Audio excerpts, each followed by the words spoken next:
This episode of Champ and the Tramp is brought to you by Bubba Coos Burritos. It is always my go-to spot whenever I'm hungry. Yeah, I just saw Roger there the other day, and at lunch, and the day before. Absolutely. So don't miss it. He's always there. I'm always there. Place to eat.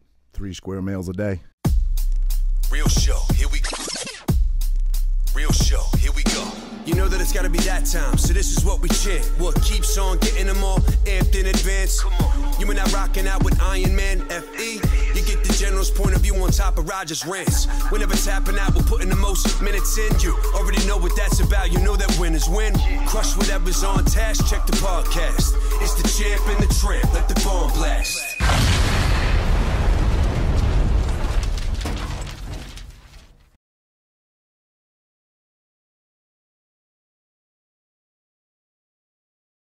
What's up, everybody? Welcome back to Champ and the Tramp. I'm down here with my man, Frankie as always. Brought my my friend Micheal in tonight, Micheal Frank. I feel like he's got a good story that some people can relate to. Not only that, he's a funny guy. Him and Frankie actually share some of the same experiences. So I guess a little bit about his backstory. Wait. Roger fucking blew you too? We're going to talk about that? What was that? What were we, 2 minutes in? Not even. 30 seconds in? He couldn't hold back? Anyway, Mike battled addiction for a while. He's comfortable with telling his story here. I think it might be a very relatable story to a lot of you out there. Certainly in our area, Frankie can testify to this. There's a rampant drug issue in our area with heroin, and you know, I think that although I just met Mike recently, he's funny as hell, and his story is very relatable. He's got a good sense of humor about him, which I think is the way to get through life and the way to get through a lot of adversities.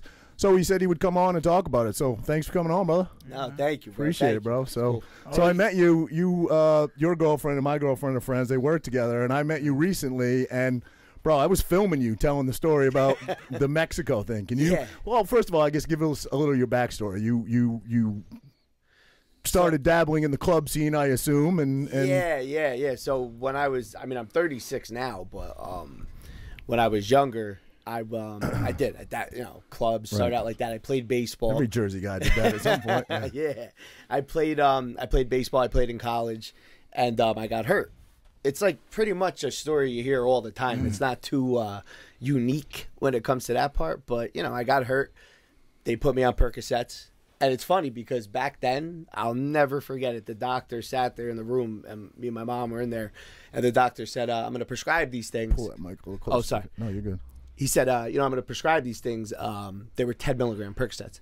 He said, the yellow buses. Bananas, whatever. They got all different. Back then, they were just Percocets. We didn't know what the hell they were. And he said, you could take these. He goes, but don't worry, they're non-addictive. What? Back then they were telling us they were non-addictive. Wow. You got to remember, this is like, yeah. When I hurt my back, not to cut you up, but when I hurt my back, I was living in Maine. I was only 21 years old. Blew out my back. I jumped off Kings. Here we go. Jumped off. His mind only works one way. It literally only works one way. Gay. But anyway, jumped off this quarry and just compressed my spine, messed my back. Shit. But I was so young, they didn't want to operate, so they did pain management back then, and they prescribed me Oxy 80s like they were. That's crazy, like they were, yeah, they were candy. Yeah, they gave them out, and 80s? it was. Isn't that for like terminally ill cancer patients? But this is back before the big, opiate epidemic. I guess it was.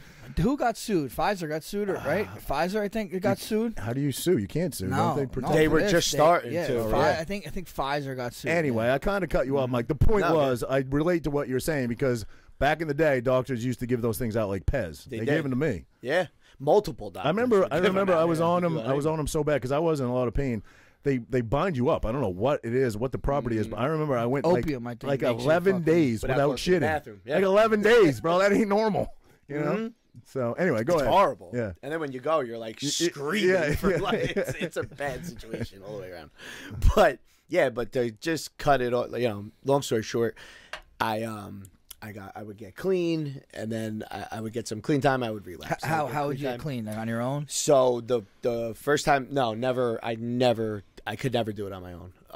I always went to either just pills rehab. to start. It was pills. It was all pills. That's the one that gets a hold of you. The oxys, yeah. That's what got me. Yeah. I honestly I went from like being like a I was totally against drugs. Like I never even really did them in high school. Right. College, I barely did them. It was just like, but when I got that thing, I never wanted to not do it. You know what I mean? Like, I don't know if a lot of people could like relate. Like, I remember like I did it and I was like, oh, that's it. Like, I didn't even know what I was talking about, but I was like, that's it. You know what I mean? Like, I was more comfortable around people. I could like talk. I didn't even know like I could talk like this and be like social without the things. Right. It was weird. It gets a hold of you in a lot of different ways. Absolutely. But yeah, so I was, you know, it was just in and out for a while. You know, I got arrested. I got, you know, things like that happened. What So- arrested for trying to score and stuff like that? Or? No, that was a whole separate issue. I wound up, the thing that got me to get clean the first time, like the very first time I got clean back in 2011. It was the first time I got clean, and I overdosed, and they found me. My mom found me dead up in the act, done, not breathing. Wow. And from pills. From pills, and this is That's fucked what up. killed my best friend. This is I've lost a lot, and this is really fucked up. So back then there was no law. Like now they got a law where like you could, I mean, God forbid, like say one of us overdosed, I could call the cops right now. They'll come here. There could be stuff all over the place. They won't arrest you, right? Now back then, this is nuts. I was dead. They had to hit me with. They tried the Narcan, didn't work. No Narcan. Wow, no, Didn't work. They wow. hit me with paddle, didn't work. They had to put something in me. I still don't know what it was. Like epinephrine, kind of. I guess in my chest. Like that shit from Pulp Fiction. Right? Yeah. I could imagine. Like I was dead. I don't really know what they did. I couldn't tell you, but they did something. And when I popped up, I was in Claremont's Hospital in Belleville, and when I popped up, I was handcuffed to the hospital bed. So you got a dead guy, pretty much, and I was handcuffed to the hospital bed with tubes coming out of me. Wow. I had a catheter in me. I looked down, I saw a tube coming out of my dick. I was like, the fuck is that? I was losing my mind. I was going nuts, and I was trying to go after the doctors and the cops and everybody, just whoever was in the room. I was just trying to get out of there. I was trying to bite them. I was going crazy, and they And they were just slamming me down. Like the way they treated you back then was insane. They didn't even know what to do with people. Yeah, but that was the. No, I mean, they arrested me that night. How'd you do? You just ate the pills? You fucking shoot arrested you because they found. Because they found the drugs. It was always pills. Pills, Xanax, and at that time Oxy. So explain to me. So you were doing both? That how you OD'd? Yes. Xanax you do, and Oxy. You do the That's Oxy. like a fucking bad combination. Bad combination. Yeah. And I know a lot of people that done Xanax that. with anything. But they do. Is Xanax SSRI or no? What's SS?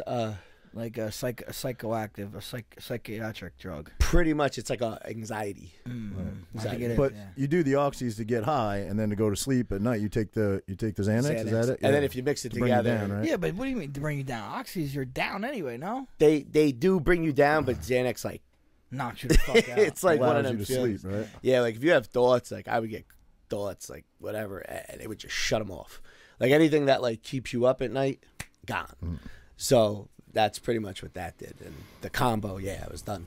But they arrested me. Nowadays, if that were to happen, they would put you in a rehab. They wouldn't arrest you. You know, they've come a long way Right. with stuff because the people now actually telling their stories and talking about it. Decriminalized drug, decriminalized drugs. Sure. Portland, Oregon too, isn't it? Didn't they do the same thing there? Probably, yeah. A lot of it. Yeah. So the Narcan, which I hear great things about, there's a kind of a mixed view of it. A lot of people are. A lot of people are of the theory like insulin costs me $1,000 a whack, but people can get Narcan as many times as they want. There's no limit to it. So a lot of people feel a certain way about it. But I've always heard Narcan works wonders and great. It didn't work on you at all. That's what they said. Wow. That it didn't get me up. No. Wow. Whatever it was, they had to go to the next level shit. of whatever. Yeah. Damn. It was pretty bad. It was pretty. So I was like, I just tell that part only because there's different levels of that. Yeah. You know what I mean? Like using. Like I got to a point where, I mean, I was an athlete. Like so, everything I did was all or nothing, balls to the wall. That's just how I performed with anything. So when I got the drugs, it was a similar thing. So that's why it was even harder for me to get clean than maybe some people. That's what brought me to Mexico. And try this out. Wait. So first time you OD, that's when you decided to get help for the first time? Yes, that was the first time. Yeah. And what was the first time? Where did you They go sent me to a rehab in Pennsylvania, and I stayed clean for 2 years. After wow, Two years. Yeah, I got 2 years. Yep, without doing nothing. Wow. Came out, got clean, everything started getting good, and then I wound up relapsing. Now, were you still playing baseball at the time? No, I was done. No, I was done. I was done at that time. Yep. So I was already out of college. Okay, so then what brought you back to it after 2 years? You know what? That's a good question. That's like I don't know. That's one of those things you. Was it a friend? It's hard to. I'll tell you what. It's freaky actually. So like in the literature that we have in like meetings and stuff, it tells you like the relapse always happens before the drug, right? So the day that I happen to just put a drug in me, a lot happened leading up to that. Right. Like my meeting attendance went down. I wasn't talking about God as much. You know what I mean? I'm real into God and my faith. I stopped talking about that. My attitude goes to shit. You know what I mean? Like, oh, this is corny. This is stupid. I start talking like that. You know, about things that are like good. It's a switch that starts to, it's almost like another person. How you talk to yourself is big. It's huge, huge. Yep. And what you talk about is is big, and who you have around you. Absolutely. But I just remember driving home from work, and I had 2 years clean. And like I said, there's a lot of other stuff that took place prior to it. But that particular day, I was just driving home from work. It was football season, and I called up one of my friends. This is after 2 years of doing nothing. And I said, "Yo, are you home?" He said, "Yeah, what's up?" I said, "Yo, you want to do a blue?" Now, this is the dude you haven't talked to in 2 years? Didn't even talk to him for like 2 years. He just answered. And I said, you wanna watch I'm a Dolphins fan. That's probably why I've relapsed so many fucking times. Being a Giants and a Dolphins fan will do it. But freaking I just went over and used. It was nuts. And that led to like a 9-month run. And then so to sum that pretty much process up, because we'll be here all night talking about that went on for 25 different rehabs. Wow. I was put in and out of throughout 9 months? 2013 till today. Wow. In and out. And I strung together 2 years. I strung together 3 years. I strung together a year. I strung together, and now I'm now. Is there any difference between these rehabs that you went to? Did you go? You must have gone to some of the same rehabs, right? Yeah, I've been to repeated ones. Like, are they all the same here in the States, or are they? Yeah, pretty kind of are. Like you get the ones that are obviously nicer. Like I've been very fortunate to have jobs where I have good insurance. Like, you know, unions got good insurance stuff. Any job I've ever had, so I've been able to pick like nicer ones. But the times when I didn't have insurance, when I was without a job, bro, it was like it was I mean, but here's what's amazing. Like, I don't know how much I want to, but say you have insurance, right? Your insurance is paying anywhere between like $1,000 to like God knows how much for you a day, right? So say like the three of us are in a rehab, right? And we all have the same addiction, same problems, and we use the same amount, whatever, right? Basically, all our numbers are the same. You have Blue Cross Blue Shield, you got Aetna, I got nothing, right? Your insurance is paying $1,000 a day for you, yours is paying $2,000, nobody's paying for it, right? When you sit down and do your treatment plan, right, and say all your blood work comes back the same as far as toxicity in your blood and like risk of you dying, right, or just getting bit, whatever, they'll come up with a plan for you. They'll say, all right, Raj, they'll bring you behind closed doors. All right, Raj, we got a 30-day plan. We think you should stay here 30 days. You know, we got a 7-day detox. And you know what? We think we even recommend a 90-day thing for you, right? Then they go to Frank. Frank, you know, we offer a 6-month thing. You know, we think you could do our detox and blah, blah. Now they get to me. With no insurance. With no insurance. Listen, 3 days. Yeah. You know what I'm saying? They're like 3 days. So I saw this, a lot of different sides of this thing. Yeah. Where like I saw when you've been the guy insurance, with insurance, you've been the guy with no insurance. I've been the guy without insurance. I've been the guy with money. I've been the guy with no money. So I've been fortunate actually to see this from a lot of different angles, and like be able to help actually talk to a lot of different people and be able to. This is why I thought you'd be a good guest, because there's lots of people out there that battle with addiction, and people don't understand this. And I think getting the right help, which we're going to get to, what helped you is crucial, is key. You know, you went to 25 different rehabs. Yeah. And none of them were the answer, or some were, some, you know, not for the far future, you know, for short term. I guess they helped. Yeah. Like the times where I wasn't so bad, they helped. Like they did. I don't know if they did the trick, but I was able to battle. Now, Through it. throughout all was of these bad. in your addiction, did your drug use change, or was it always pills? Sure, Or it changed. Yeah. Yeah. yeah, It just because went from- you need more higher powered shit, right? Yeah. You need more potent higher stuff. octane Right, or whatever right, you want right, to, yeah, right. to get to where you got to get. And also, you start running out of money. Like, Right. no matter, You get what you can afford. Mhm. Yeah. Right. it don't matter how much money you have, you're You gonna go through Yeah, it. like, okay, so like I do friends. I have, you know, man, like yourself. There's plenty of people. I don't have enough fingers and toes. Some people pass away from drug problems, you know. And I knew friends that had drug problems, but they were functional addicts. You know, they had a job, they had a family, and they were able to fund themselves. But then I know friends that literally steal from their fucking parents. Sure. You know, like Sure. I mean, where were you on throughout all that? Had ups and downs and all that. Pretty much Yeah, everything. yeah. If you name it, I did it. Yeah, In yeah, addiction. Yeah. Yeah. Except the sucking dick part. That I didn't hit, but Roger jumped right to Thank that. God, Roger- He went right to that. He skipped the drugs. He went to the sucking He dick. went to that. No, but not like knocking people who died. I just didn't get there. I don't know. No But, offense, you know, Gay for anything. pay. Yeah, everybody's welcome. But yeah, that was it. Yeah, pretty much. I did it all though. I did a lot of things I was ashamed of, embarrassed. But I've also had the opportunity to make a lot of amends, Right. Yeah. and to do a lot of good things. Yeah. And surprisingly, in recovery, I met the best people I ever met in my life. Yeah, yeah, sure. In recovery, Mm-hmm. people who went through stuff like that and got clean. They're like some of the best people you'll ever meet. Hey, you still go to meetings and stuff? Yeah, I go, and you know, it sucked during COVID. I slowed up a lot now because this whole thing sucked. Yeah, with yeah. shutting us down. Like, it really affected a lot more than people, you know, Realize, like, just because we sell ourselves out for fucking $1,200 a week to shut this shit down, and now we got people dying more of addiction. It's crazy. Suicides way up. It's We nuts. actually had a guest on, Rory Hamill, great guest, combat wounded warrior, and Frankie and I both feel, and a lot of people feel the same way, that COVID really contributed to him committing suicide because he needed a social outlet. He spoke at a lot of events, and when that was shut down and that was taken away from him, he kind of retreated into himself, and Sure. shortly thereafter he took his own life. And this has had a profound effect. Drug use is way up, domestic violence is way up, suicide is way up. This whole COVID thing has a profound effect on life as we know it. Absolutely, especially coming from that side of it. Yeah, I see it a lot more, and I saw it happen in the rooms. You know what I mean? Like, we went to what's that called? I'm forgetting the name. When you go online for meetings, like that thing that came out, virtual Zoom. There you go, Zoom. We actually, people stepped up, and it was unbelievable. Like, the people who were like tech savvy, in the rooms, and they stepped up and put on the Zoom meetings, and it was a little outlet, unbelievable. something, Sure, yeah. And it was cool, but nothing. Like you said, is like being in a room with people, and even in like our literature, it says like isolation is the worst. I mean, that's the worst. I mean, that'll drive a sane man crazy, let alone someone with a disease. You know, you need to be around people. I remember learning. A guy told me early on. He said the disease has two jobs. First, it's to isolate you from people.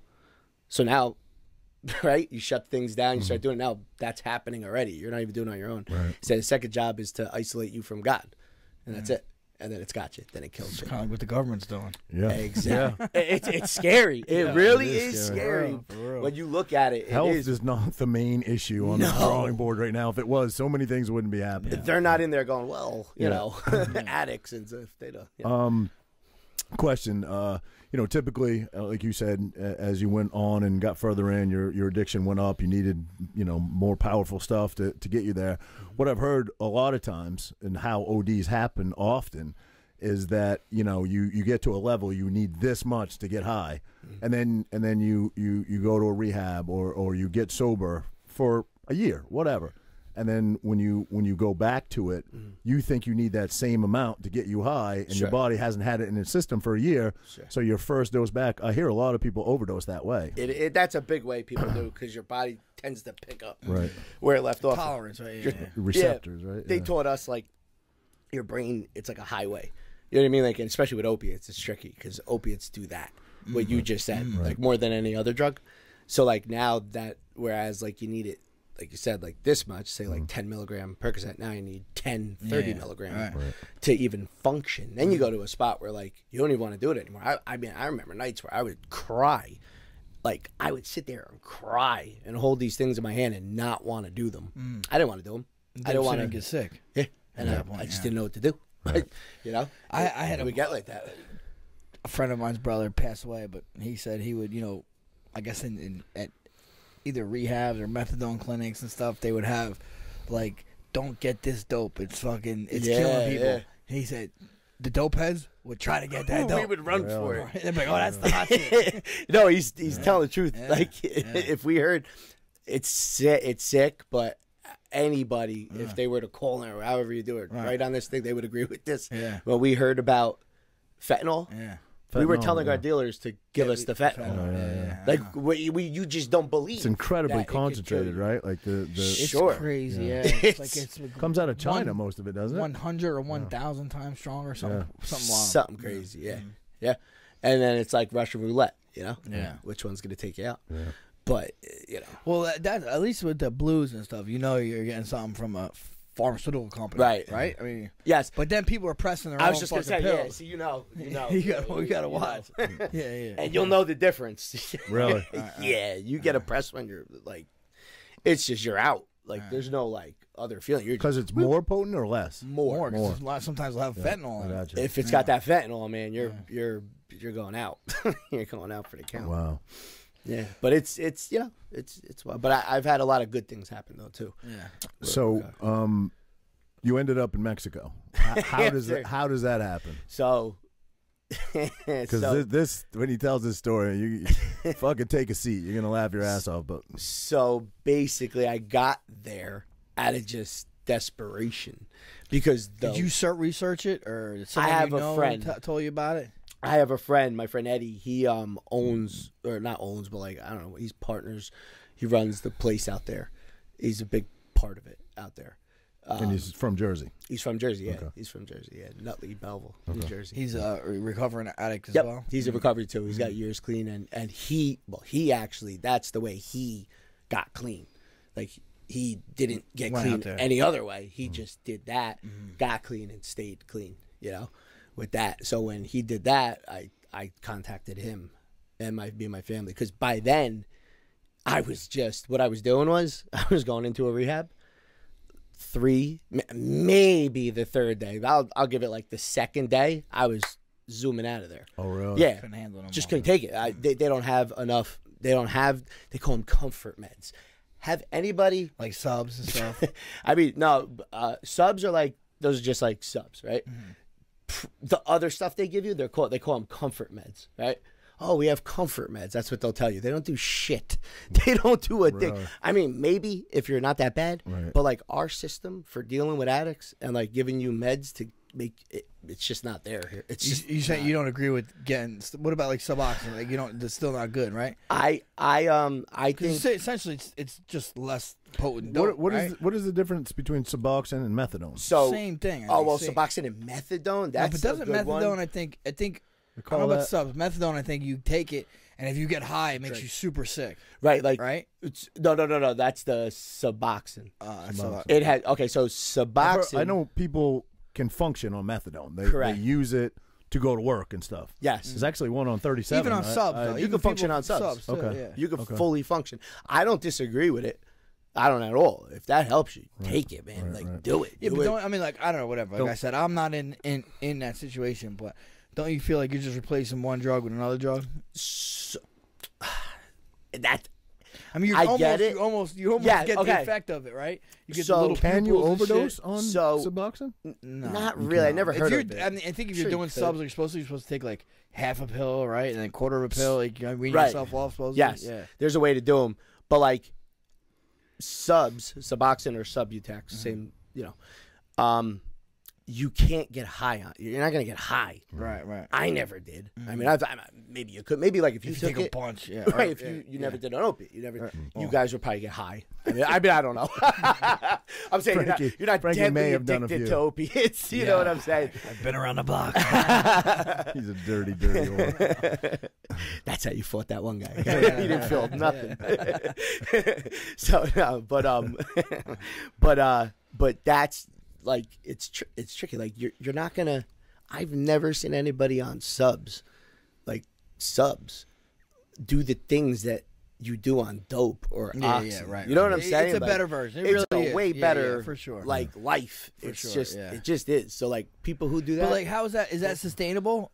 Because I think it is. I mean, I hear that? people run Like- subs like fucking all the time. Right. you could do them your whole life. You Yeah. could take them till you die. Yeah. You could, I mean, the goal would be to come off Get them, off, and yeah. everybody's got different timelines. Like doctors, I think they found out that like putting someone on subs and taking them off immediately, that doesn't really work.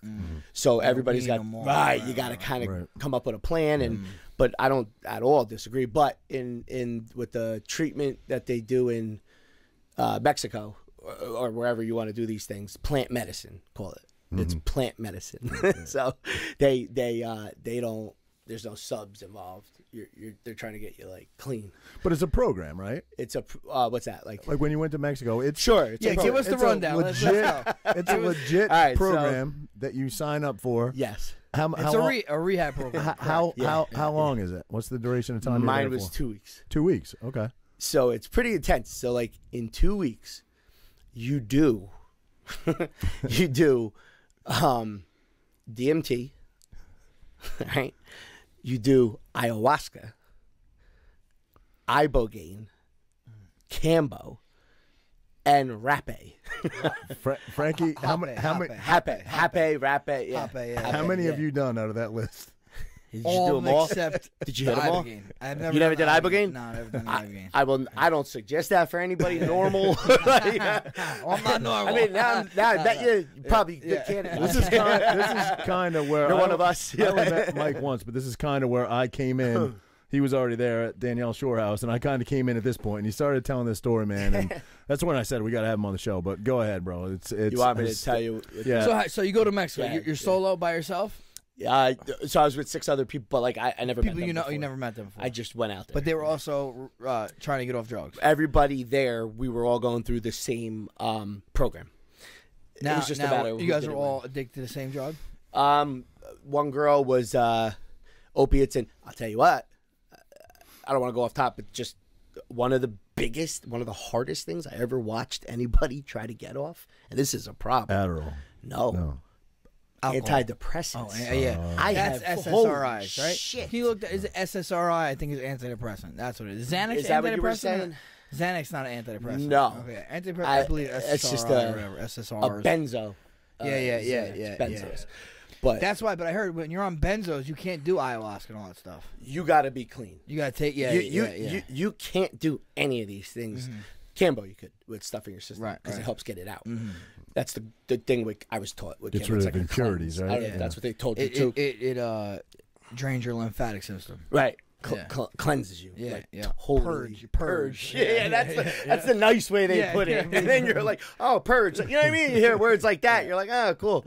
It's like that movie with a Jeffrey. It's like, oh, it's called the Jeffrey. How bad could it be? Selective Like, SSRI. Yep. Selective Great serotonin movie. reuptake inhibitors. what is it? Selective serotonin reuptake inhibitors. SSRIs are Those are antidepressants. antidepressants. Yeah. I have never seen someone battle like this one girl did Really? with those antidepressants. Now battle like an ayahuasca, like with that battle with her trying to get off them while we were there. While you were there.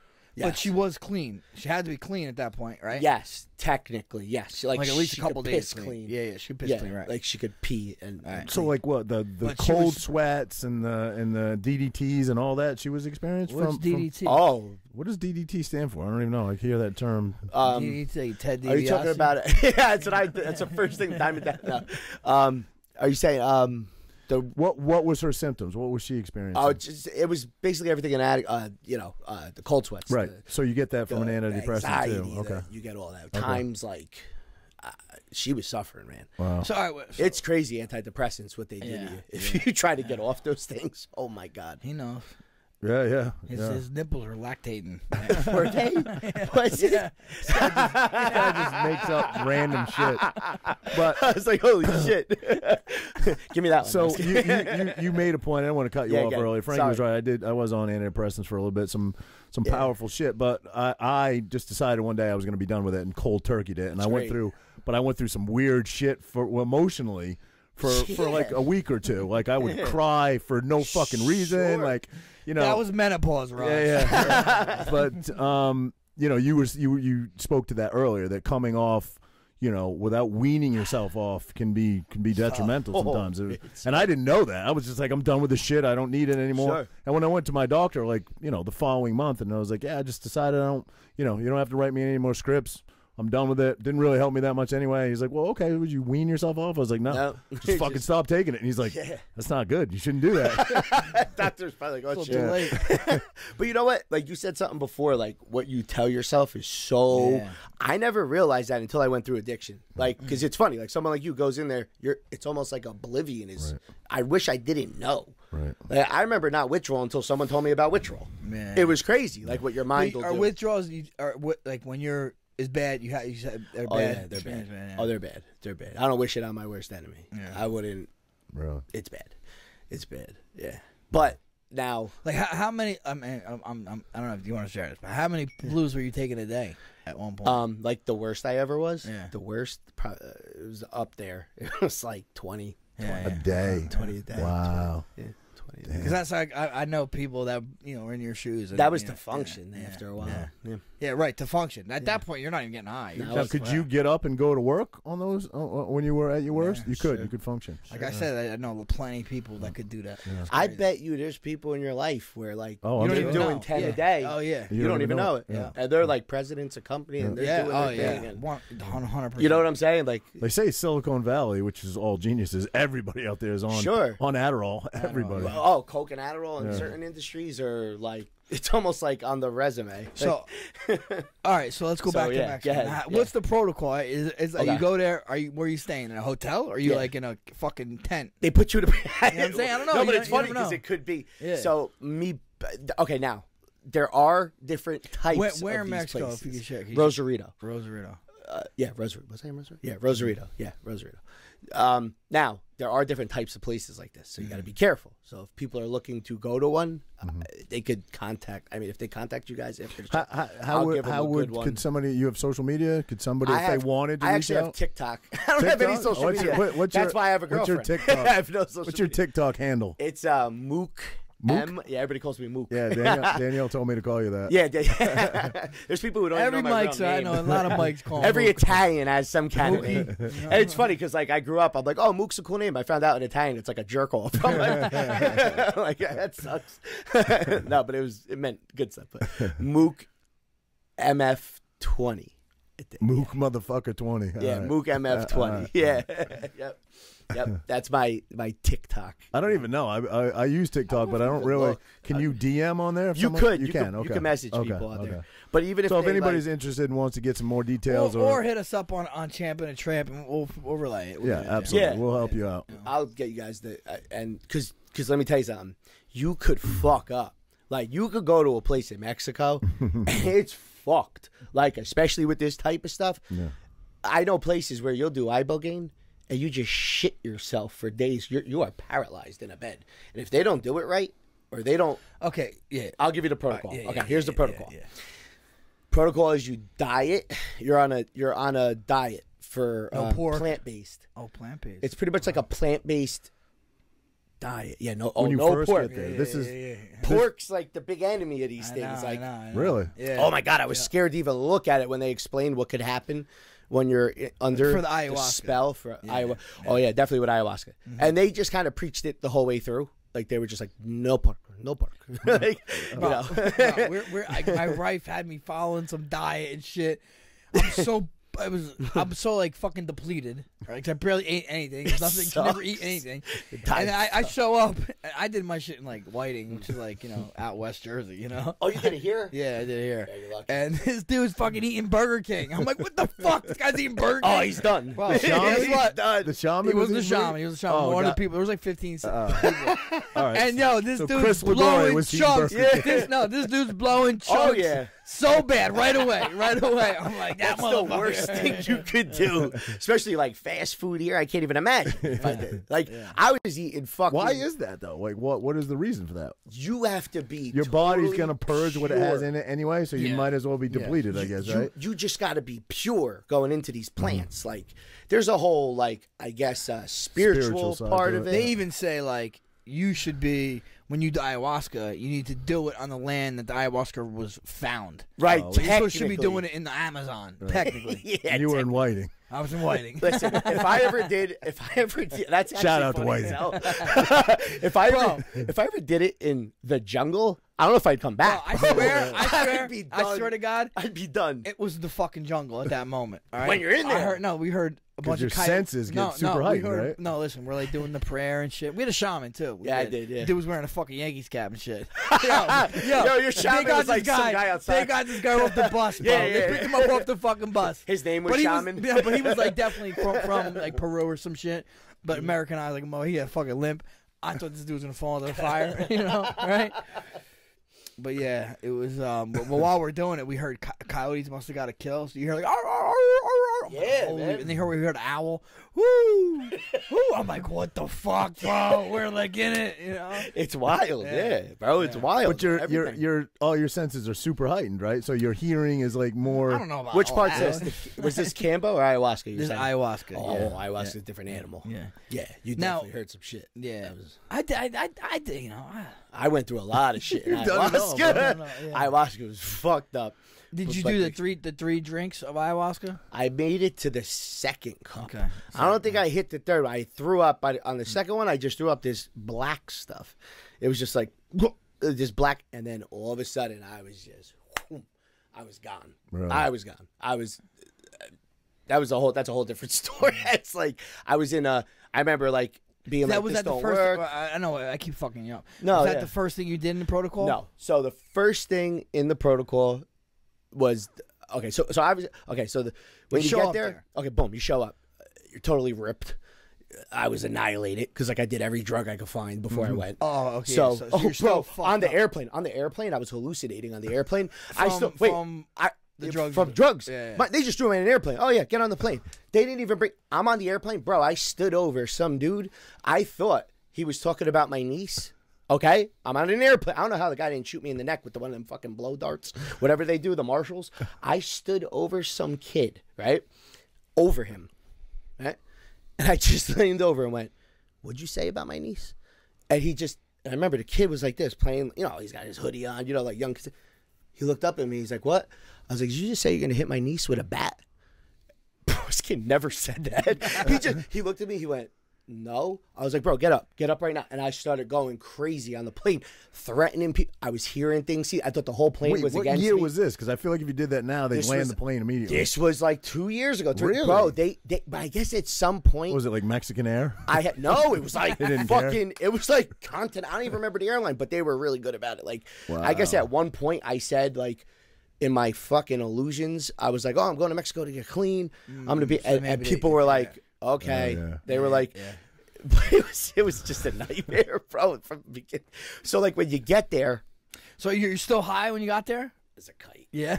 I was flipping over mattresses, like looking for stuff. Like I was just At the place. At the place. A And nurse- what kind of Now, place is that normal? Like, they're probably used to people showing up there all fucked up. I don't know because yes, they are used to Right, that, sure, but I yeah. was like another level. Like Yeah, I yeah. said, I was just another level when I did it. And So this is like a nice place. It's like a Beautiful. retreat, or it's like a hotel. It's like you have your own room, or Yes. where are they conducting so basically these treatments on you? Yeah, well, so he gets there. We keep fucking stopping him. You No, did. so- You did. So you just did. I'll answer. I mean, so you're in a hotel like on the beach. It's beautiful. It's nice. Yeah, you get there, right? They like basically like sedate you. You know what I mean? So now they give you stuff to make you comfortable and they sedate you. Now from that day to like day 4 about, they just work on weaning you off whatever you got there on. And this is the part I gotta say this. Now, So- who is they? Sorry to cut you off again. They are have a staff people there. from Mexico, or there's Mexican. American. No, they're all American- Mexicans. They're all Mexicans. Okay. And they're really Well, his nice. friend is part owner of the company. I didn't know. No, but From they're really- Jersey. they're really nice people. Like they're great people. Okay. This particular one that I went to, and the woman there. There's a woman there that he's in business with, right? She's a fucking genius. That's all I could say. She came up with this wean to get you off of opiates that I have never seen. Like, it's a miracle. It's a complete. Every rehab out here, I was running after day 2. Over there, they weaned me off, and I didn't even know I was weaned off. Really? I had no idea. I was clean. How? They give you just little by little? So what they do out there is they use morphine to wean you off. No.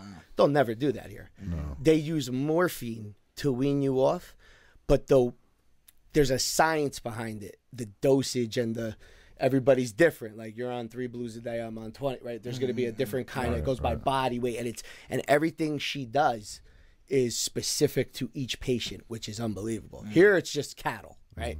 Okay, you're coming in, we don't care what you're on. After you're going to give you these beds, right? Day 1 and 2, by day 3 you should be able to take a sub. Then we're going to wean you off the subs. Some people can't get to that day 3. Doesn't you know sound what I mean? like doesn't sound like there's a lot of compassion in it either. Here? Yeah. Here.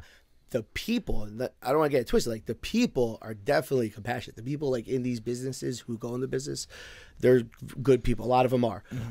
But the programs, these people who come up with the programs that they have to do are dog shit. I don't know how else to put it. Like, you know what I mean? It's just not good. It's not compassionate. It's just money. Right. So now you're, but the people who work in these facilities are most of the time are very good people. But it's like, what are you working with? You know what I mean? Like, you're only giving them so much. So that's why our death rate is ridiculous, Like if it was so good, we wouldn't have this death rate. But this particular thing, this wean that she has, which I still don't know what it is. It's a secret. It was unbeliable. And they giving this through like an IV or it was just like they'll give you pills. Okay. And, they do a bunch of other stuff out there too. Gotcha. They do like what are those medicine drips called? You probably know what they are. They're medicine drips. You can get them out here too. IVs? Like IVs, but it's like a medicine drip. Oh, you're talking like cocktails, the vitamin cocktails. Yes, it's a cocktail. Yeah. There's a name. Infusions or something. Infusion. Yeah. It's like a. Yeah. It'll come to me later, but so whatever. So like for 4 days you're weaning, and it's an unbelievable wean, whatever she's doing. And Frankie says I have an unbelievable wean. It's similar. It's a great wean. So then real short wean. Short wean, 4 days. So then by day like 4, you're ready to go to do the combo. The first. Cambo's the first thing. Oh, that's right out the gate. Because they want to detox. Yeah. So you see, like the system, like they're detoxing you fully. Makes sense. Yep. And that's where. That's so where now, that's combo. where the shit begins. Combo. So you did it just once. One time. Okay. Now, where did they burn you? Back in the arm. Yeah. And what was your experience with it? Explain to How many? 7. 7? That's why, right? See, you remember I said when I tell him 7, I said you were gonna have that reaction. Yeah. I was like, anybody. If I told 4. your wife, she'd be like, like, what'd she say? 3. Yeah, 2. I did 4, and bro, shit got me, dude. Okay, so explain a little bit. What combo is. Frog venom. Right. Yes. And what it's supposed to do. It's supposed to purge your lymphatic system. Yes. That would make sense. That would be the first thing you did. Yes. And when this frog, when it gets scared, it produces this like venom. Kind of venom on its back, right? On its back. Yeah. Now, did they burn you with the did they burn you with the stick that they get the frog on? Yeah, they got bro. It's wild, dude. So, but now my experience is kind of funny. Like, okay, so. People. I did mine in Whiting here. So you're. I did some Whiting. Frankie does a lot of shit. Frank's in Whiting. He's got a guy with a Yankee hat. I got shamans straight off the plane from Brazil, Miriam and Cesar. Beautiful people. I still talk to them on WhatsApp. It's pretty crazy. No They're beautiful people. But like I don't know them at the time. Right. And then I have 3 other of the workers from Mexico in there, like nurses who don't either speaks great English, but the other 2 don't really speak great English, right? And the shamans really don't, except Scissor, he did, but the other one no, Miriam. So now I'm in there with a lot of people. I don't know what's happening. So the shamans even when you're doing a combo. Yes. Oh, they do the whole ceremony. Okay. It's a whole ceremony, right? So now I'm sitting there. Now I'm sorry. You do this with all those people are doing it at the same time? No, you do it one at a time. Oh, really? So it's funny. So like one kid went in before me, like the day before, and when he came out, I was like, "How was he?" He goes, "I'm not telling you." He was like basically everybody was like, "If I had to go through that shit, I'm not warning you." You know what I'm saying? And I'm trying to like dig it out of people. I'm like, I couldn't get not a word. I was like, man, I'd rob a bank with all these guys. So now I'm like, you gotta remember, like, put the scene. I'm coming off of like crazy amounts of drugs. My mind is shot, right? As it is. I got all this going on, you know, the Brazil shaman. I never heard about this stuff before. I mean, so now I'm asking him, I'm like, so now she's burning me, right? So they tried 4. They tried 5. And they put the poison on me. And I'm sitting there and I'm like, you know, I'm thinking I feel sick, but I'm like, yeah, I think I feel it. And the woman looked at me. She goes, "Oh no, you'll know if you feel." She's like, and I said, I think. She goes, "You will not think, you will know." She goes, they're like, so like I'm like kind of mind fucking myself into being sick. Right, I'm like, no, I feel it. Like I'm telling them, like I feel it, trying to pussy out. And she goes, "We must give more." So I go, so I'm like, more. I'm like, well. I'm like, wait, this is the stuff that could kill an elephant, right? And they say, yes, it killed many things. and they're like, give me the fire. And she's just like nonchalantly burning me again. I'm like, all right, many things. I'm like, have you ever done this many burns? She's like, no. And she just keeps burning me. So now she starts applying double the poison, like 7. So I look at her, I go, I was like, can I die? Like, what is it? I was like, is it a possibility that I could die from all this poison? And she goes, yes. Like, just real. At least you had nurses with you, bro. Like I said, I was in fucking... These are the same darts that, like, indigenous people made.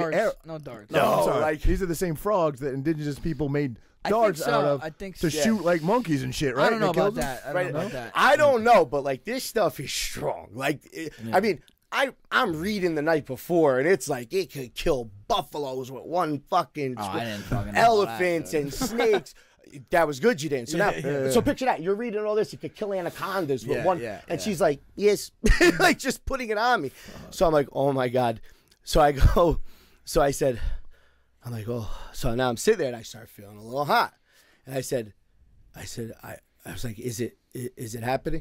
I said, what's going on? She goes, I don't know, but it's coming soon. She goes, it's coming. So I said, did they make you drink a bunch of water beforehand? I don't remember. Yeah. I really don't. I don't remember. I drank almost like half a gallon of water before I did it. But you got to remember, like, I was fucking weaning, what's that called? The dieting for like a week. Like hardcore diet. So probably, like, we had to drink a certain amount of water a day. I'm sure, yeah. I had to do enemas. I had to do 5 enemas a day. Wow. Oh, it was wild. The detox was insane.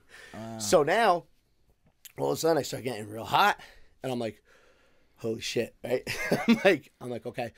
I was like, I feel, now I can't talk. I started doing this. I don't feel my legs. I'm done. Like, don't feel my legs. Don't feel my lips. I'm done. I'm hot. And I just go, I'm gonna throw up. So I just start vomiting. Like, I'm talking fucking violently, right? Like, violently. What do they just throw you a bucket, I guess? This is all set up before. Like, they got the buckets, and now the nurses are like rubbing my back. And but at the same time, the shaman's doing this chant. And I'm like this. I'm trying to figure out what's going on. And there's music playing. And I'm like, Jesus Christ. So I'm fucking throwing up. And all of a sudden, she goes, I said, I got to shit. I said, I got to shit. So I'm like, now you're in a room full of women and shit. So I'm like, I have to shit. And I'm getting aggressive. I'm like, it's going to go. So I just look up, and now, mind you, like, you're sort of hallucinating. All I see are these little, like, Mexican women flying at me, like, little, like, balls. And they're like, get him up. That's all I hear. They're like, get him up. He's got to go.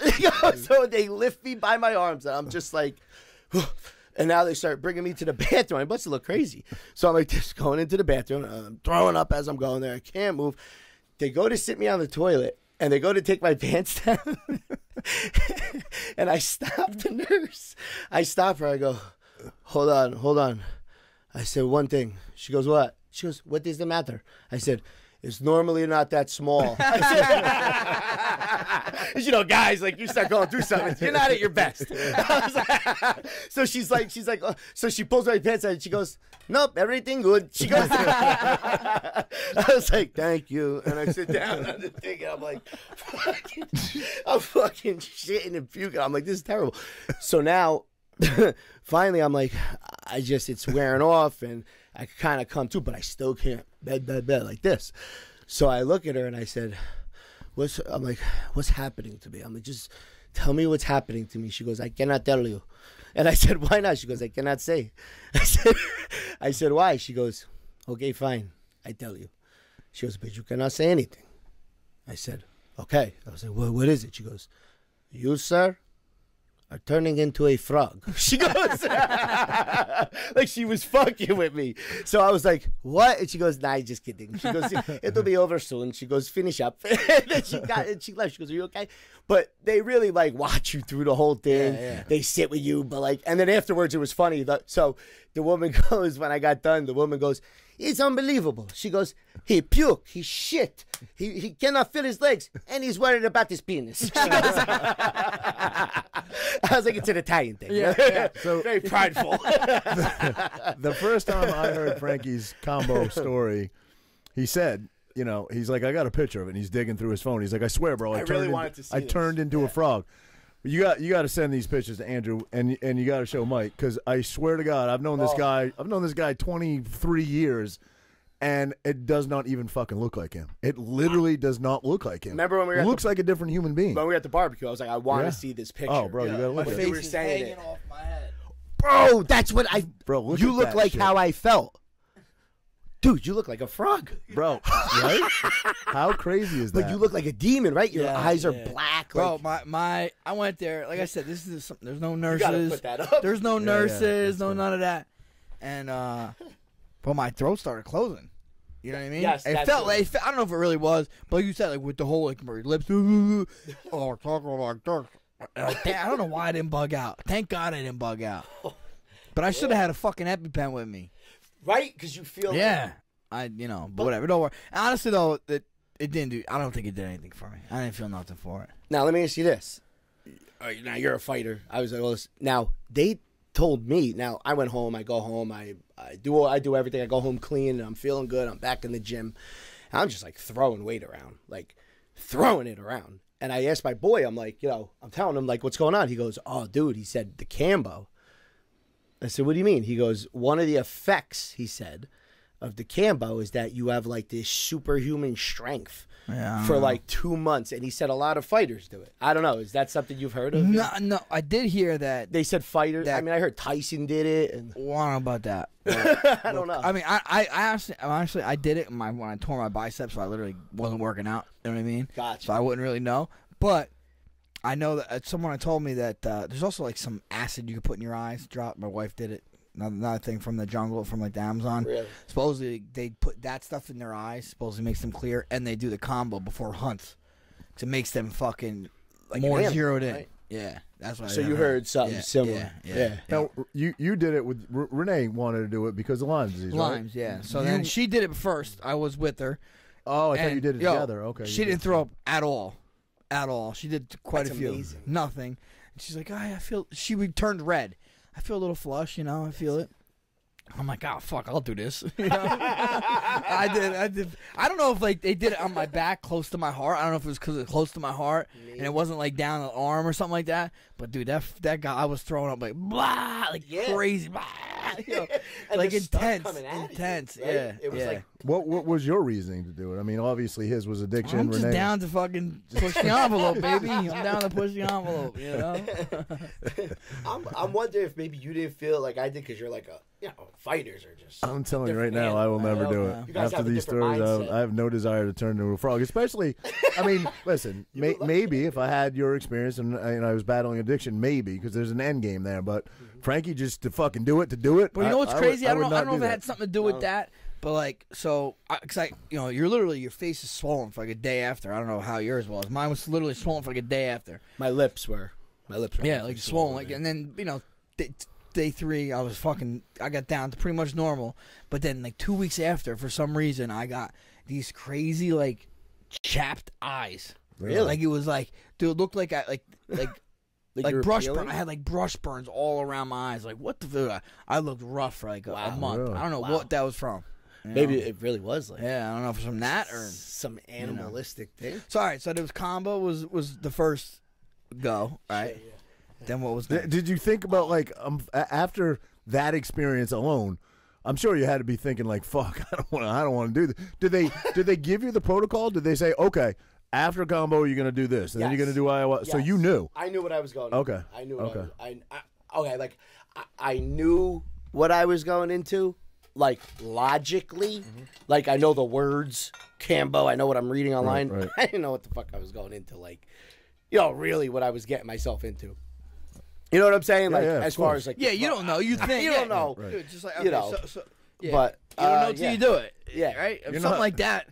Fuck. Even you're hearing someone else's experiences too, especially with ayahuasca. I read some crazy shit before I did it. Like, oh, you might fucking want to quit your job and move to fucking wherever. I'm like, dude. what? To explore the world. Like, you know, I'm like, Well, fuck. right, they tell you you're going to have this huge awakening. Yeah, and I mean, I'll be honest, I didn't. But I'm like, I'm content with my life. I'm not doing these things. Some people are just not content with their lives, and Right. that's why they do these things. So they have these revelations, and they're like, "Oh my god, I need to be doing this." Like me, I'm kind of cool. I'm cool, bro. You know what I mean? Yeah, you're good. I just do this stuff to see if there's maybe something I'm missing. You know? Sure. A lot of people I heard do Yeah. it for that. Yeah, I was just looking for Well, something. yeah, I know. Yeah, well, You know? so when all right, combo. That was ayahuasca. Ibogaine. I never done that. But I do hear that is the one that helps with opiates. I big time. kind of know what That's- ayahuasca is. What is ibogaine? I don't know So anything about It's it. also a natural thing. It's like, was it a root? It's a plant. Yeah. Yep. A plant. The story legend behind it is like, and you could Google this. It's not like they say like an addict. There was a guy addicted to opiates, and he was going through the jungle one day, and he was withdrawn, and he like happened to eat this plant. I don't know. He just eats this thing, right? And it happens to be ibogaine, and boom, he was cured. He didn't withdraw. He didn't this. He didn't that. Now, when you do the ibogaine, right? Well, my experience, like you said, everybody's got different experiences. So like everybody else, and the amazing thing is there were 6 of us there. I was with 6 or 7, and all 7 of us or 6 of us had a different experience. All of us. Wow. Mine was very uncomfortable. I saw myself die. Like I watched myself. Now how do you do die. ibogaine? It was they dose you. They give you. It's the plant. She breaks it down into like, liquid form. She kind of like it goes by your body weight. It goes by your height. It goes by your.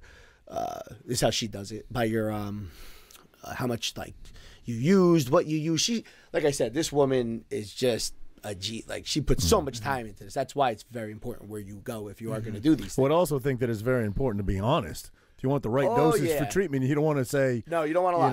You don't want to lie. You don't want to say I was doing 30 pills a day and you're only really doing 3 because then you're Right. gonna get like Well, yeah, you got to be honest. Yeah. You do that point. Yes. Yeah, but what are you doing? What the fuck? I would imagine at that point you're being honest with yourself. I would right? think. I mean, I if was. I would Yeah, think yeah. if you're yeah. By then, I didn't give a Yeah, fuck. I was yeah, like, yeah. okay, this is what I did. What Right. can you help me?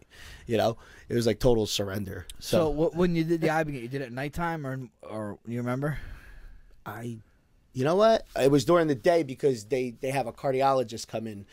And While a you do that? doctor, they have a heart doctor come in while you do that because Wow. your heart could stop. So what they do is they hook you up to a heart monitor. You're hooked up, and it beep beep like that, like if it flat. So this is like real controlled. Oh, this is a Yeah. very controlled environment. Like I said, this place does it like that. Yeah. There's places they don't dose you. You're in There's like one a dose tent fits in the all. desert. Oh, they put you in a bed, in a hospital bed with like 5 other people doing it, and you're just going through it, and it's disgusting. Like they're just in it for the money. This place, I gotta say, they really like, like. Can you name the place? It was called Holistic Hope House. Holistic Hope House. Holistic Hope House. Okay. Yeah. Like I said, my friend, I could give the information Yeah. if somebody wanted it. So ibogaine, how long does the ibogaine last? My Ibogaine experience was like it was like 5 hours of torture.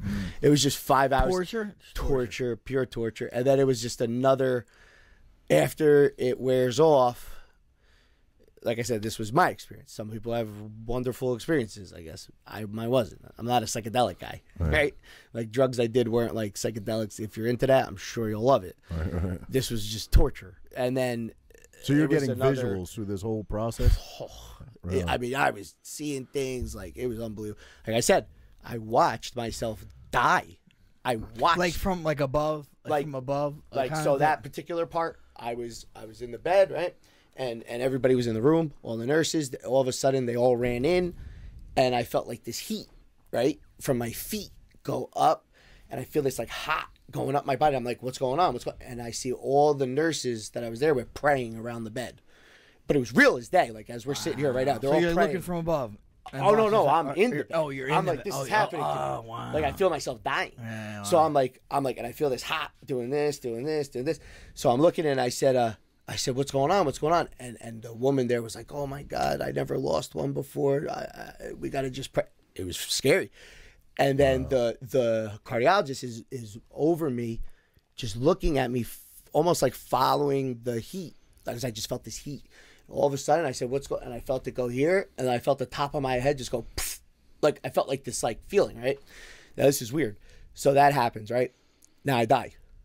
All of a sudden, I just go. But I mean, in the trip, you died. In this trip, which like was your heart was still good. Your heart real.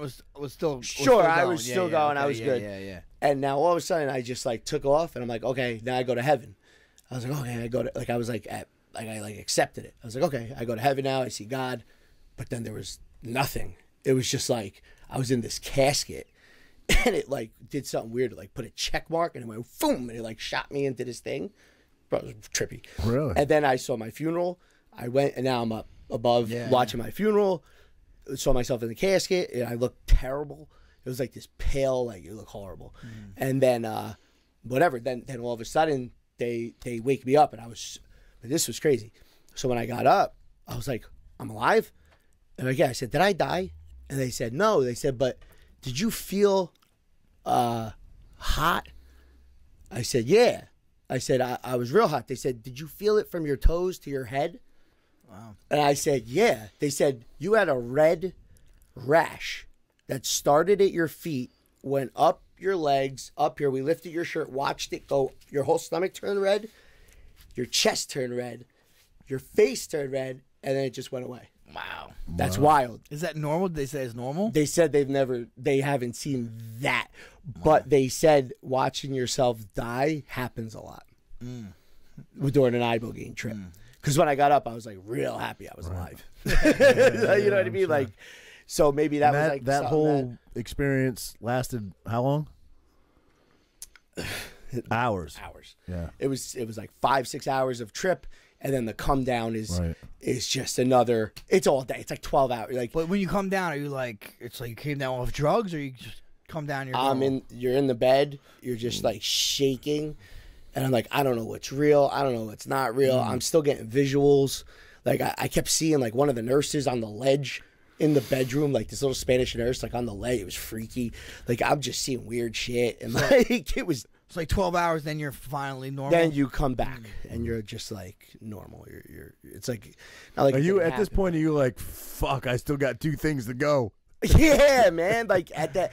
After that, I was I don't want to do ayahuasca. I was oh no, it's great. They said it's it's fun. They said it's just another fucking roller coaster of how long? So ayahuasca is all fucking all night. That was at nighttime. I did my all night into the morning.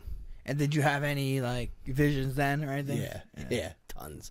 I mean, what didn't I see? I thought I saw God. I thought I saw, I thought I saw Jesus Christ. Then I saw myself as a snake turning into this thing, and then I heard these voices talking to me. It was wild. It was a lot of dark stuff. I was scared, and then I was real happy, and then I was scared, and it was just a lot of stuff. And then I saw some things, but I'm really into the Bible, and I read about my faith. Had you always been? No. Or that is you kind of came out of this being spiritual and being biblical, or you were your whole life. I wasn't my whole life. I was raised Catholic, Italian. That's pretty much. But I wasn't into God like that. But I got into God probably into it. Started being curious about the Bible and stuff. My second year of recovery. Okay. Recovery got me thinking that, meetings and stuff, and meeting people there. Right.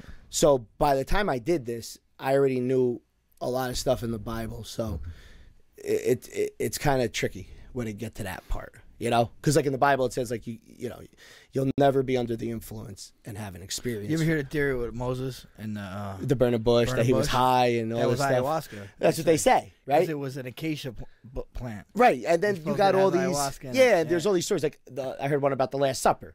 In the cup, he passed out.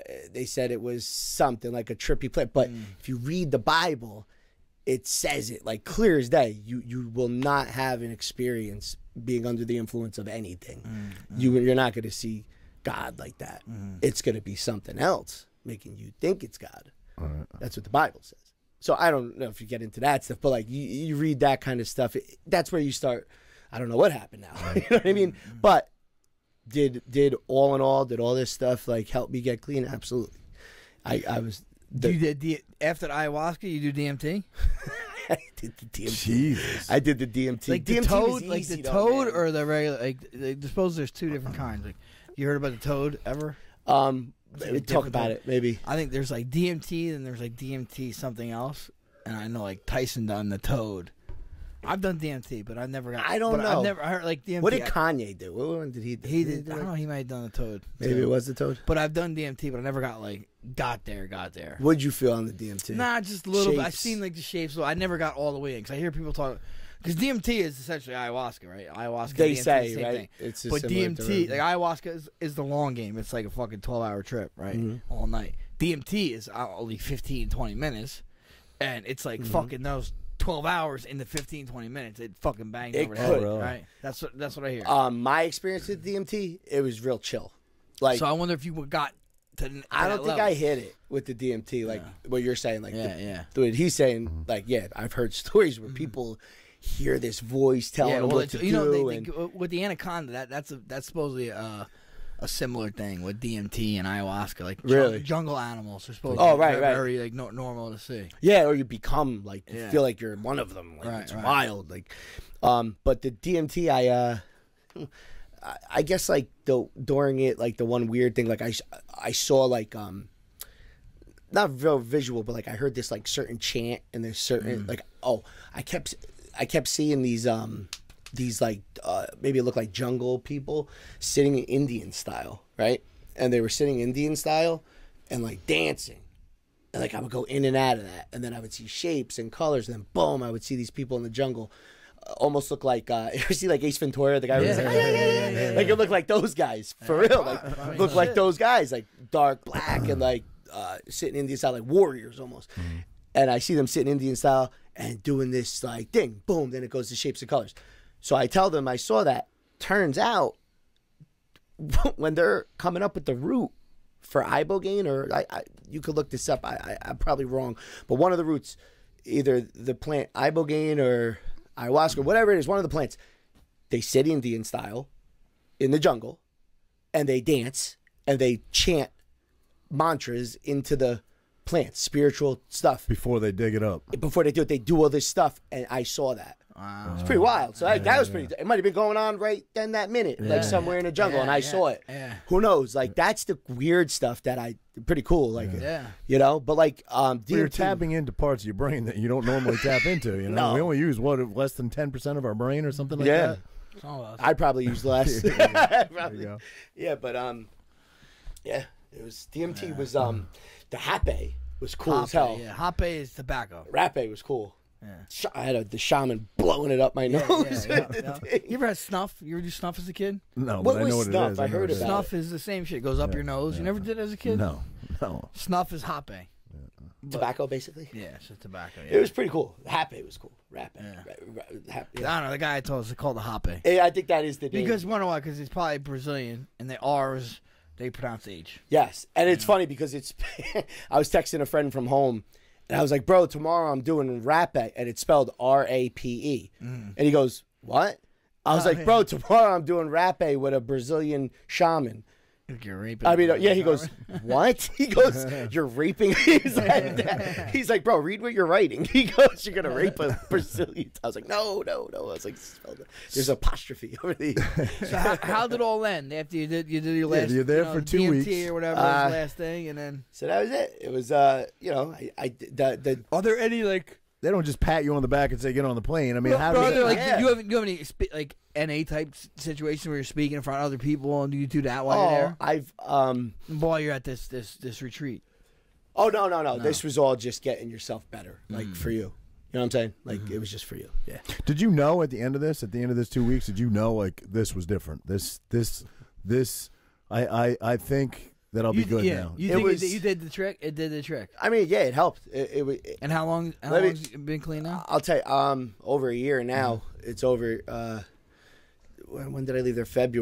Last February 2nd. You want a drink? 2020. No.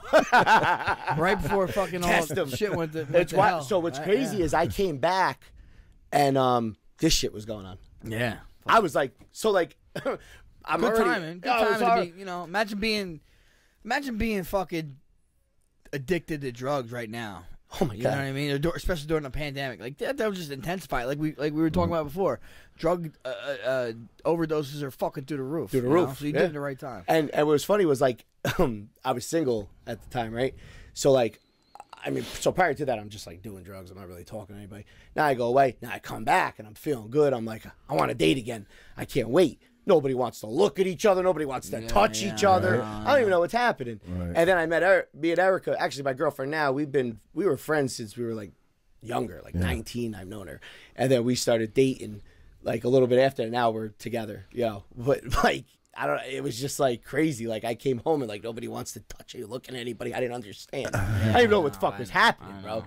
And then like so. Now I hear from a lot of addicts or recovering addicts that never really, alcohol was never really a battle for them, but they won't even have a drink because it tends to just set up that I guess the precipice, gateway for potentially. I just know this. Like, tell me when you drink, you're like, I'm not gonna do this. You start drinking, and maybe I'll call. Maybe I'll make this.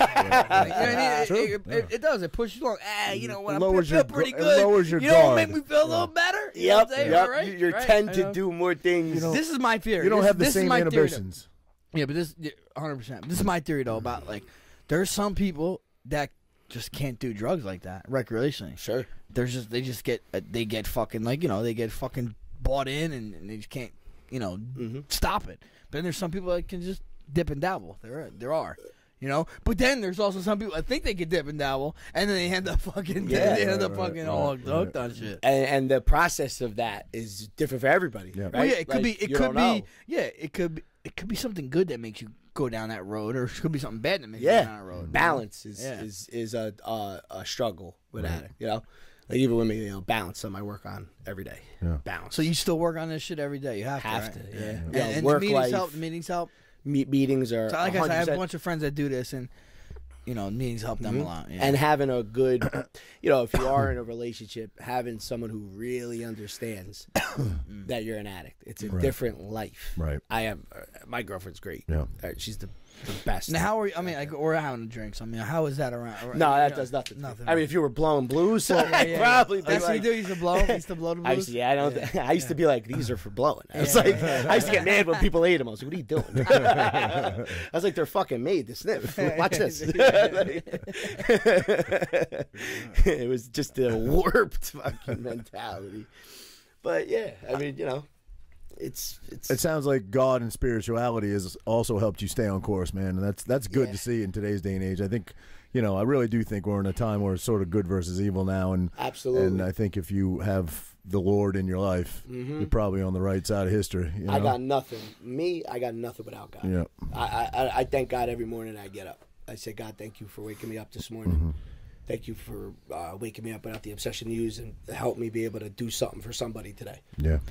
Now, when you go to meetings, do you talk to people? Do you share your experiences? Because this is definitely untraditional. It's not not many people do what you would be willing to do that, right? So, believe it or not, in recovery in NA or AA, are they against? Right? They're probably totally against. A majority are against this. Yeah. Really? Yeah. Yes. I mean, think about it. It's something like, wait, who are against it? The higher ups? Has it got to do with money again? You know what? No. Or people who are in? It's not like what is it? Bill Wilson. Bill Wilson. Bill W. Yeah. And Jimmy Kinnon was the guy who founded NA. NA. Okay. Yeah, Jimmy Kinnon. Yeah. And but like, listen, it's like I said, it gets controversial because you're using substances, right? It's at the end of the day, these are psychedelics, right? So, but my thing is, whatever works. Right. How many people have you lost in your life? I mean, I've lost over 30 people. You know, I talk to my one friend's mother every day. She sends me prayers every day. My friend Joey, who died, and I talk to his mother. I'm very close with his mother, and she like. I told the story on air, but my best friend died from an overdose of pills of booze. That's what I'm saying. Like, and would you care what he did to get clean? No. That's why. You know, I don't. A lot of people, like, you know, it's kind of funny that you're saying it because it's kind of funny that they're saying this now, but because, you know, weed is a gateway drug. Now they're saying weed can help people get off opiates, and I actually know a couple people that were big time opiate addicts. And now they're big weed heads. That's about it. I know more than a couple. Like I said, it's funny. Like whatever works. You know what I mean? Like as long as you're not doing that stuff. Ain't nobody ever died from weed. Yeah, like whatever. Never works. been a weed overdose. I've been trying. Weed honestly never worked for me. They gave me my medical marijuana card back in 2018. And it didn't work. I tried it to come off of. Listen, for me, it didn't work. For you. Yeah. A lot of people. Some people. I wonder if it makes people want to do it more. You know, who knows? Like, a little high. I want to get higher. You know what I mean? Yeah. You never know. Right. Yeah. Like you never know. Like you said about the alcohol. Right. You know what I'm saying? Because alcohol is the one. I think there's a couple actually. SSRIs too. But the one drug that you could die coming off of. And Xanax. You know that? Yeah, I believe benzos and alcohol. Yeah, benzos and alcohol. Yeah. Benzos and alcohol. Oh, really? Yeah. Really? That, like, you literally you can't just go cold turkey. No, you got to be under so much controlled supervision. Yeah. With that, it's tough. Now, can you? Because again, I just met you recently, but we were at the Shore House. Everybody there was drinking, and I saw at least, and I didn't know your story at the time. I didn't know we didn't. You know, when I first got there, 3-4 people had to offer you a drink, and you're like, no, not drinking. I just not drinking or whatever. And then you told your story, and I'm like, holy shit, no wonder, no wonder he's not drinking. Yeah. But is there any settings that you can't be in, or you feel uncomfortable in, or I was a big club guy. We went to surf club tonight. Now surf club, I would go just because it's legendary. I would have to. I love surf. DJs, not a tiki guy, not a DJ's guy. Okay. Surf was the spot. All right. I agree with that. I think those other places. I agree with that. I don't want to say garbage, but they were like the minor. There'll never be another surf club. There'll never be like surf. But speaking of surf club, I of all the clubs I've ever been to, that is the place that I saw more bodies get dragged off the beach past me on gurneys from ODing. Oh, you're during like the day. The day. Yeah. That was ecstasy, dude. Yeah. You think so? Yeah. In the sun and just people beating dehydrated. Yeah. But yeah, you know what? Like I said, I've been very fortunate and blessed. Like God's put a lot of good people in my life because you don't choose who you choose who stays in your life, but you don't really get to choose who comes in every day and who gives you certain information like before you're like what you think about, what you say to yourself, what people say to you. I've had a lot of good people say things to me. I remember early on in recovery, a guy said to me, we were sitting in a meeting and a woman was sharing, right? And it was like Thanksgiving, and it was the first year I was clean, and she was like, I can't believe it. She goes, my family's a bunch of assholes. She was like, you believe they drink in front of me, and the holidays are here, and they do this in front of me, and they drink wine and this, and I'm sitting right there. That affects my recovery. They're inconsiderate. They're this. And I remember listening to her, and it sounded good. You know what I mean? I was like, yeah, what the fuck? I was like, and in my head, I'm like, my family better not do that. Right? I'm thinking like that. And a guy leaned over to me, and he goes, it's really sad that she's still like that. And I looked at him. I said, what do you mean? I was like, that sounds kind of like on point. He's like, think about it. He's like, who the fuck are you to deny them of a good time because you have a problem? He's like, you got to remove yourself. Yeah. Like at that party, I wasn't sitting there being like, I got a problem. Like, you would never even know it unless you, like, never. I don't, like, if I'm uncomfortable, I don't make it uncomfortable for everybody else. I just go sit somewhere else. I leave. I'll, like I said, I have a very good girl. My girl's great. Like, if I say to her, well, people, in everybody's defense, nobody knew your stuff. People were just being hospitable. You know what I mean? Yeah, and just being right. It's and because you wouldn't know. You would never know somebody's, especially a new person. You would never know their backstory. Yeah, but you're not thinking. Speaking of family, how was your family through the whole process? I mean, this went on from. What'd you say? 2010 was the beginning of it. 11, yeah, 10. Well, that was like a decade or so it went on for. How was your family throughout this process? I know you're close with your mom. I heard you talking about your mom. So yeah, I'm close with my mom and my dad and my sister. I got a really good family. Very I'm lucky. Like I said, I'm very lucky. Like they never put me out. I mean, they threw me out a couple times, but not For your like own good really. type shit. You know what I mean? I Yeah, never like, did drugs, and my dad threw me out. No, like I'm saying, like there's things like It's kind of normal. they never like. I don't know. I don't agree with like putting someone out. Right. Just my story, right? That never they did it. It happened to me, but when it really came down to it, and I was in really bad shape, they never did that at those times. You know what I mean? Right. You know what I mean? At those times, they were right there. But like, yeah, it was like my parents. I mean, we put our parents through friggin' hell when we're like that. You know, like think about it. You go from being this like guy who's an athlete. Everyone, all they ever talked about me was how good an athlete. Oh, he's a good kid, good athlete, helps people out, does stuff like this. To what the fuck? You know what I mean? I think like, but for parents, I would imagine, you know, it's the fact that you could fucking die. It's gotta be the hardest thing. Well, for you them. have kids. You guys have kids. Yeah, It's got to be different. Like you guys seeing it. Right. I don't even want to say it, but imagine, right? Yeah. What do you like seeing it? Now I could see that. When I'm in it, I don't see that stuff. You know what I mean? Now in like hindsight's 2020. You know, like now looking at it, I see it a whole different way, and I'm really grateful. I have the parents I have, and the family I have, and Support system probably gotta help. Yeah. Oh, I'm so lucky with that because so many times I went into these treatment centers, people have nobody. You know what I mean? They got nobody. Like they're just looking for hope in like anything. You know, Right. like they got no jobs waiting for them. They got no family waiting for them. Like it's scary. You know. And that's it. But I got a really good feeling. My parents are actually pretty We've definitely funny. all lost friends and, you know, people that are near and dear to us to addiction. But this, just because you said parents and how it affects, you know, how it could affect a parent constantly being worried like I could lose my child, this story just kind of popped in my head. I was friends with this kid, local kid, lived actually just a couple streets over from you. He was younger than me, but he rode a motorcycle. And he always had a fucking, like, the dopest motorcycle. Like, the motor all worked. It was always, like, super fast. And he always like had a GoPro and would video us when we were out riding. And he was a good kid, but I remember he battled addiction, and he lost a bunch of weight. You know, he got kind of skinny and kind of emaciated. And I would see him at the barbershop here and there, and then he got clean. And he put all the weight back on, and he looked good. And like, you know, we started riding motorcycles again, and I was like, that's great, man. His dad found him hunched over his motorcycle with the needle still hanging out his arm. It's just and his father, that was like the apple of his father's eye, you know what I mean? Man. And, you know, loved his son, as most parents do, but bought him, you know, like nice bikes and just wanted him to be clean. And can you imagine walking out into your garage and seeing your child? I can't imagine. I can't imagine. Like, no. It's scary, bro. Scary. I mean, I guess it's everywhere. We act like it's, you know, New Jersey or whatever. No, it's fucking everywhere. In my tiny little town that I grew up in back in Maine, tiny little town, population of like 800 people. It's rampant. And it wasn't. Well, I mean, I don't even know if it was around. I guess it probably was. But when I was a teenager, or when I was, you know, growing up back there, I was there until I was 21. You would I didn't see anything other than weed. Is the only thing I remember. Maybe a little cocaine here and there. Now, opiates are everywhere, pills are everywhere, heroin is everywhere. It's crazy in that little town that I grew up in. But It's crazy. You would think actually in little towns they're probably more popular. I suppose, You know what I because mean? people are 'Cause there's nothing bored. to do. Nothing to do. Yeah. Nothing to do. But here it's fucking. I mean, I'm sure it's all over. But I know the Jersey Shore is fucking hammered with it. It's bad. Jersey in general is just, Yeah.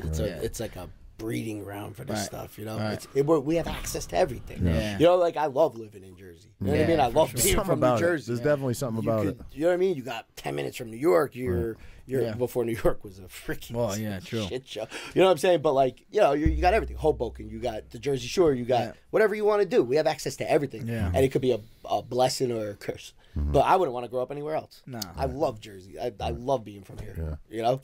Most Jersey people do. They do. We're very proud of it. We're like the only ones proud of it. We bitch about it. We all bitch about it and have a million reasons why it sucks, but we all love it. You We're know the what I mean? toughest people we know. But that's Well, that was awesome, man. Mike, I appreciate you coming in, bro. Appreciate you telling your story. Mook. All right, we're friendly now. We can call you Mook. Yeah, man. I feel like truly that will really hit home with a lot of people out there, especially, you know, like I said, in this area, well, anywhere that are battling addiction, and maybe that gave them some outlets that they could possibly look into. If they want to reach out to you again, or reach out to us on the show, we'll certainly share the information, or we'll put it in our link. What was the name of the rehab again? The one in Mexico is called the Holistic Hope House. The Holistic Hope House. Like I said, you could contact me or go on my. It's so TikTok. funny when I say my TikTok. TikTok. I have no social media, but my TikTok, Mook MF20. That's the TikTok. Mook MF20. Or just hit you guys up. Yeah. Or you can reach out to us. We're happy to help anybody. Yeah, We've all had friends who have lost their lives to this and who battle it currently. So happy to relay any information that we can. So thank you, brother, for coming on. Thank you guys. Yeah, good this times. Is awesome. Good times. This was fun, good story, brother. This Good is story. fun. This is really fun, man. Appreciate you, man. Champ of the Tramp out. Peace.